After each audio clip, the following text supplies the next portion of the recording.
I was sitting in a hotel room in Dallas, Texas, counting my pennies, literally counting pennies, trying to figure out if I had enough money to buy breakfast. I was 25 years old, broke, discouraged, and asking myself the same question I'd been asking for years. How did I end up here? And then something shifted in my mind. I asked a different question. Not how did I end up here, but what did I do to end up here? That change in question changed everything. Because the first question makes you a victim. The second question makes you responsible. And responsibility, my friend, is where all progress begins.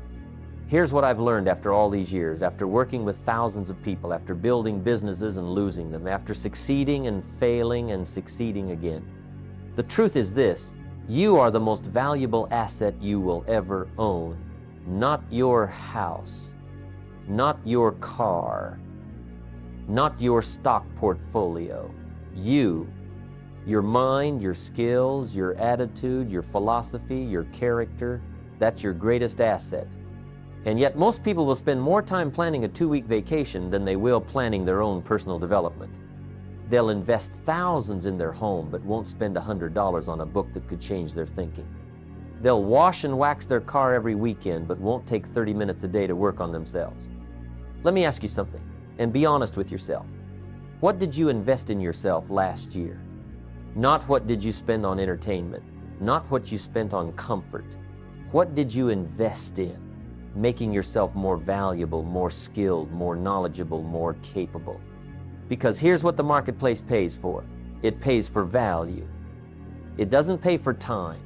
It doesn't pay for need. It pays for value.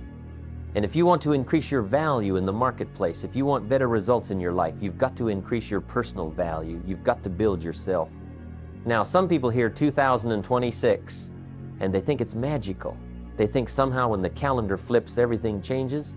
Let me tell you, 2026 is just another year. It's 365 days, same as every other year. The only difference is what you decide to do with those days. The only difference is whether you use those days to build yourself or waste them waiting for circumstances to change. Time doesn't care about your dreams. Time passes the same for everyone. The winner and the loser both get 24 hours. The difference is what they do with it. Here's something I discovered early in my journey. Small disciplines repeated with consistency every day lead to great achievements gained slowly over time. That's the formula. But here's the problem. Small errors in judgment repeated every day lead to disaster. And here's the thing that makes it tricky. Both are easy to do. It's easy to read 10 pages of a good book every day. It's also easy not to. It's easy to take a 30-minute walk every day. It's also easy not to. It's easy to save 10% of everything you earn. It's also easy not to. The difference between success and failure isn't dramatic. It's not this giant leap. It's these small choices, these daily disciplines, these simple things that are easy to do but also easy not to do. And the tragedy is that most people don't fail because of some massive disaster. They don't fail because the economy crashed or because someone cheated them or because of bad luck. They fail because of neglect. They neglect the simple disciplines. They neglect their health until the body breaks down. They neglect their relationships until they fall apart. They neglect their mind until it stops growing. They neglect their finances until they're buried in debt. And it all starts so innocuously, so innocently. It starts with one missed day, one skipped discipline, one rationalization that it doesn't really matter. You know what I've learned? Your personal philosophy is the major determining factor in how your life works out. Not the economy, not your education, not your circumstances, your philosophy. And what is philosophy? It's how you think. It's your attitude toward life, toward yourself, toward others, toward opportunity. It's the set of beliefs you carry around that determines what you see, what you feel, what you do. And here's the key. You can change your philosophy. You can change the way you think, but you've got to work on it. Most people have a borrowed philosophy. They didn't develop it themselves. They borrowed it from their family, from their friends, from the complainers at work, from the news, from wherever they happened to be. And they never questioned it. They never said, wait a minute, is this philosophy serving me? Is this way of thinking taking me where I want to go? They just adopted it and went on, automatic pilot. And then they wonder why their life looks like everyone else's life, why they're getting the same results as all the people they're listening to. Let me tell you something that changed my life. I met a wealthy man when I was 25 years old, and he asked me a simple question. He said, Jim, how much money have you saved in the last 6 years? I said, nothing. He said, who sold you on that plan? And that hit me like a ton of bricks. Someone had sold me on the plan of not saving. I'd adopted a philosophy, a way of thinking, and it was taking me in the wrong direction, and that's when I realized I've got to change my thinking. I've got to develop my own philosophy based on truth, on principles that work, not just on what everybody else is doing. Your current results are a perfect reflection of your current self. If you don't like your results, you can't just work on your results. You've got to work on yourself. You've got to become more skilled, more disciplined, more knowledgeable, more valuable. You know, a lot of people want to change their income, but they don't want to change themselves. They want a better job, but they don't want to become better at their job. They want better relationships, but they don't want to become a better person to be in a relationship with, and that's just not how it works. Here's one of my favorite phrases: work harder on yourself than you do on your job. If you work hard on your job, you'll make a living. If you work hard on yourself, you can make a fortune. The difference is profound. See, your job will give you a paycheck, but personal development will give you value in the marketplace. And value in the marketplace is what creates opportunity, what creates options, what creates wealth. I remember working as a stock clerk when I was in my early 20s. I could have just put in my hours, collected my check, and gone home. But I decided to learn everything I could about the business. I studied the inventory systems. I learned about customer service. I paid attention to what the successful managers were doing. I read books on business and sales and marketing. Was I getting paid for all that extra effort? No. But was I becoming more valuable? Absolutely. And eventually, that value paid off. It always does. You can't hire someone else to do your push-ups for you. That's another key lesson. You can't hire someone to get healthy for you. You can't hire someone to read good books for you. You can't hire someone to develop your skills for you. You've got to do it yourself. This is the one thing you cannot delegate. Building yourself is your responsibility, and nobody else can do it for you. And let me tell you, it all starts with taking full responsibility for where you are right now. Not blame, not excuses, not justification. Responsibility. You've got to say, I am responsible for my life. I am responsible for my results. I am responsible for my future. Until you take that responsibility, you're powerless. You're waiting for someone else or something else to change your life. But when you take responsibility, everything changes, because now you have the power. Now you can do something about it. The amateur waits for motivation. The professional shows up and goes to work anyway. The amateur blames circumstances. The professional takes responsibility. The amateur wants it to be easy. The professional knows it's hard but does it anyway. The amateur quits when it gets difficult. The professional keeps going. And that's the difference between someone who builds themselves and someone who stays the same year after year. So here's my question for you as we think about 2026. Are you going to be an amateur or a professional when it comes to building yourself? Are you going to wait for the perfect time, the perfect circumstances, the perfect opportunity? Or are you going to start right now, right where you are, with what you've got? Because the truth is, there's never a perfect time, there's only now.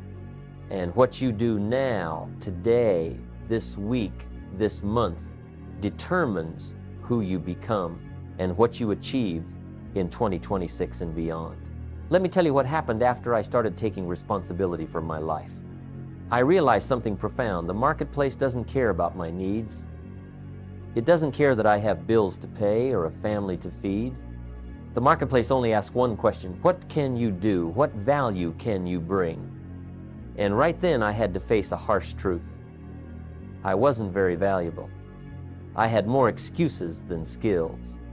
I had more complaints than competence, and that's when I understood, if I want more from life, I have to become more.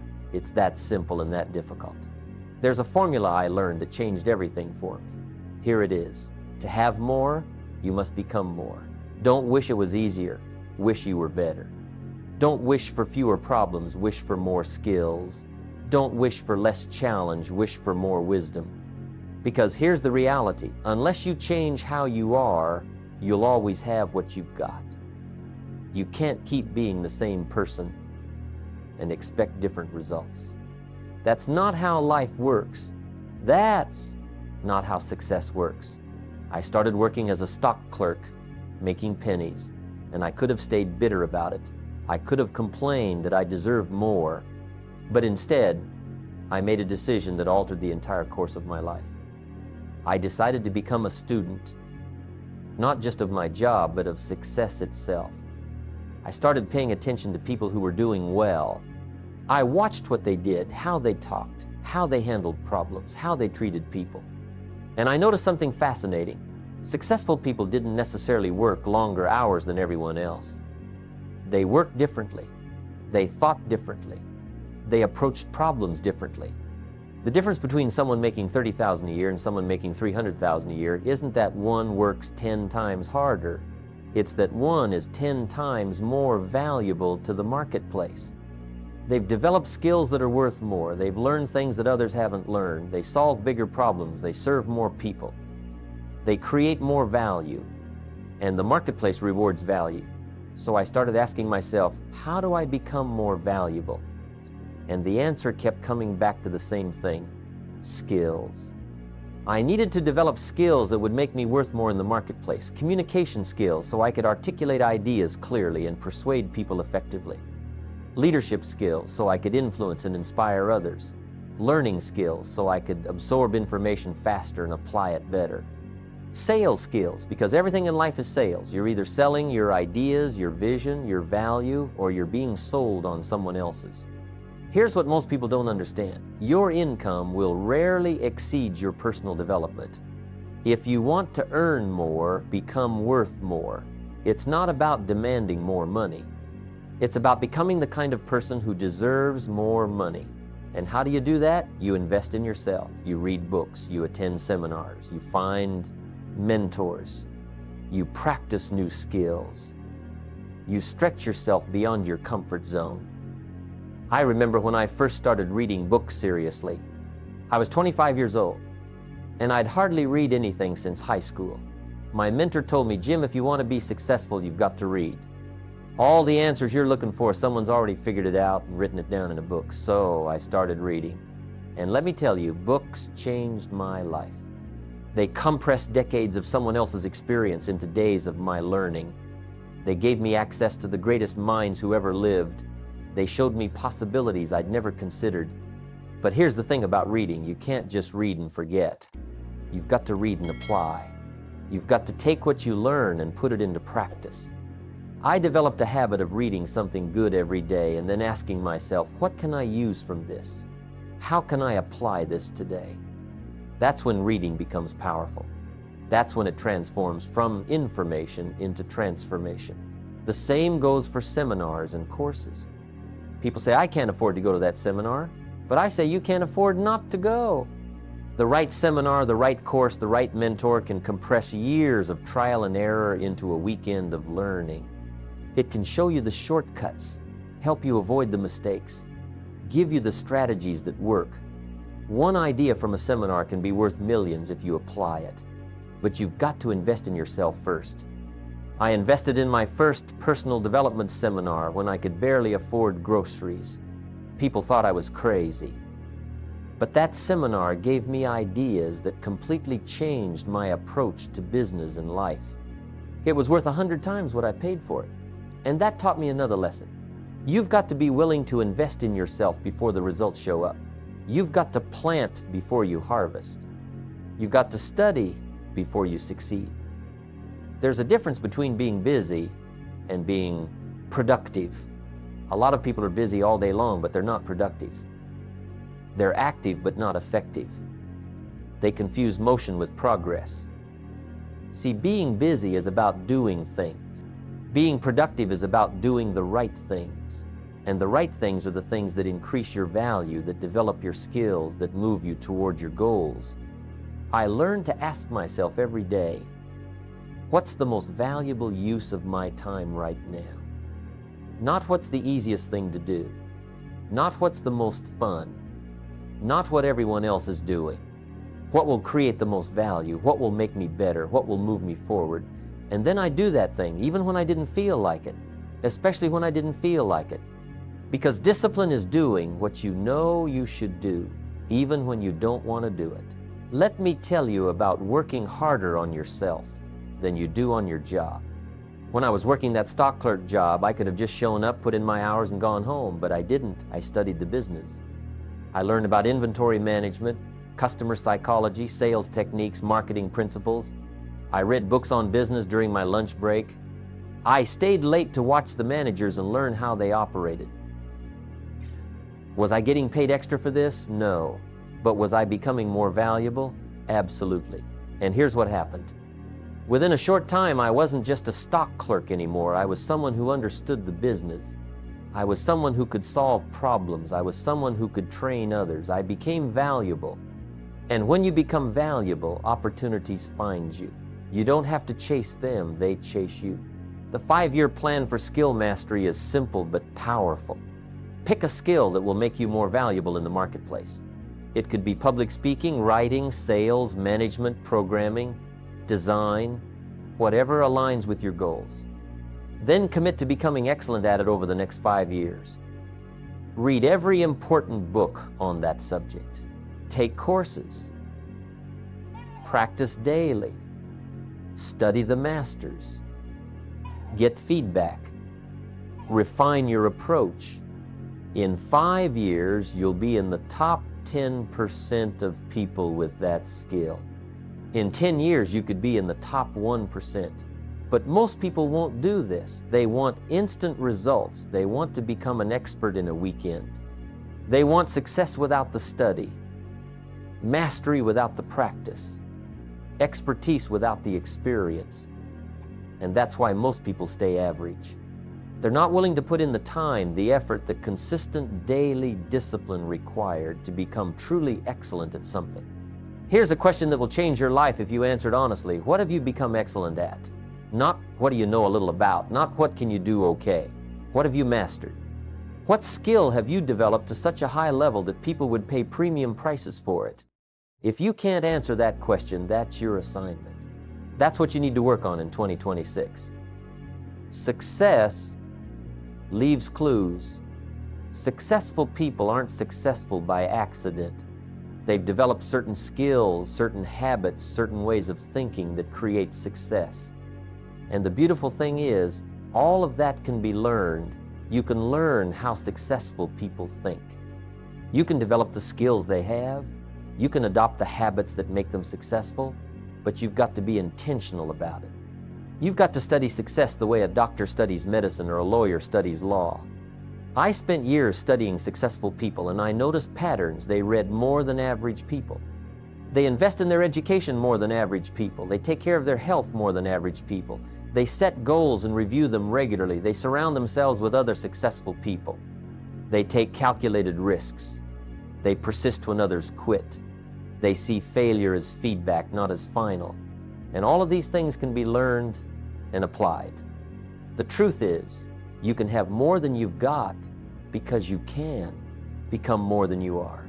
That's the promise and the challenge. You're not stuck where you are.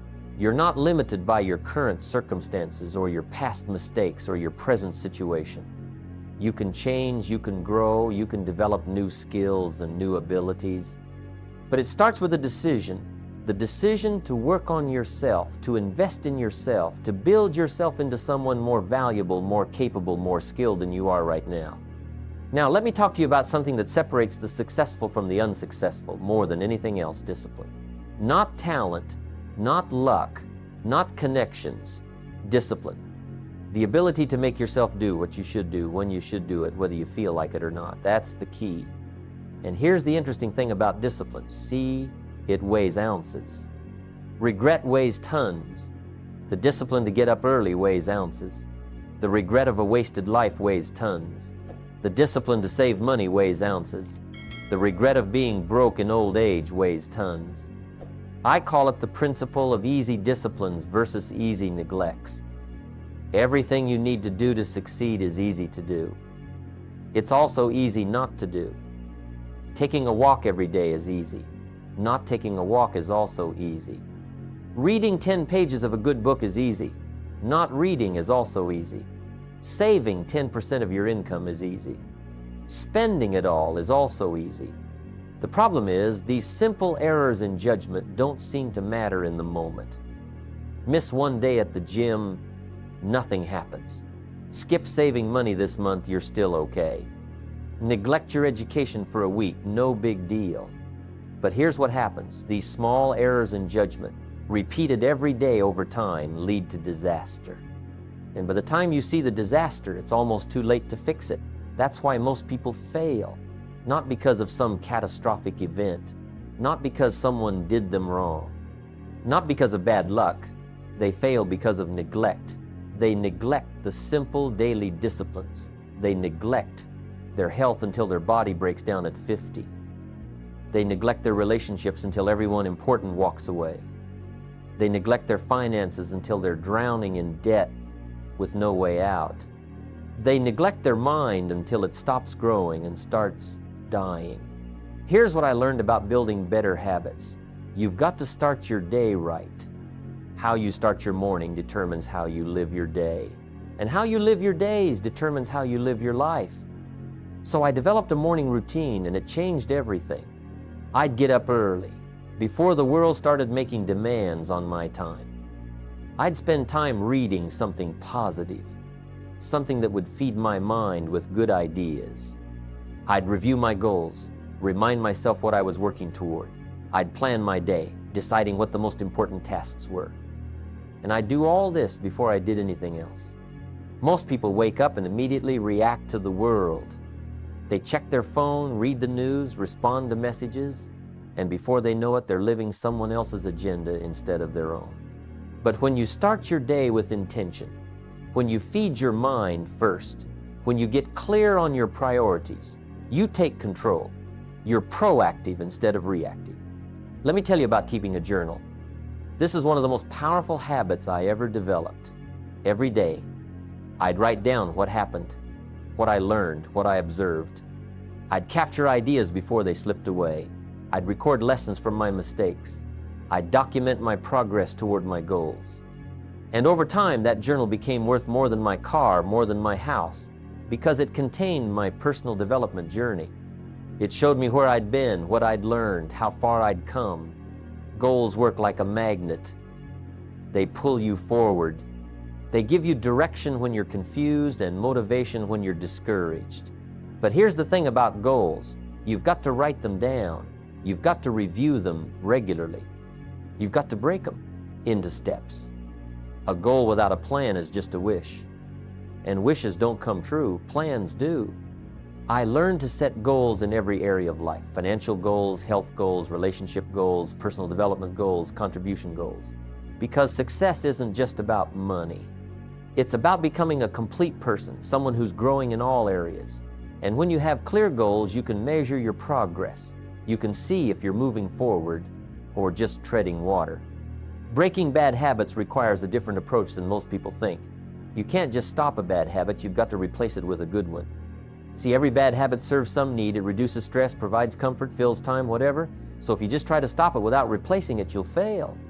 But if you replace it with something better that serves the same need, you can succeed. Replace mindless eating with a walk. Replace watching TV with reading. Replace complaining with gratitude. Give yourself a better option. Financial discipline is one of the hardest but most important habits to develop. Pay yourself first. That's the rule.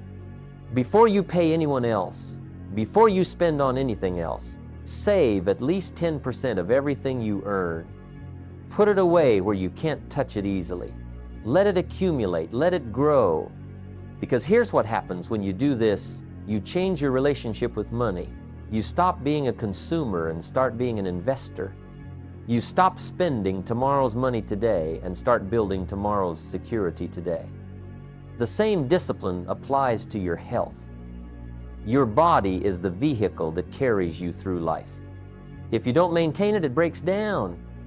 And unlike a car, you can't trade it in for a new model. This is it. So treat it right. Move your body every day. Feed it good fuel, not junk.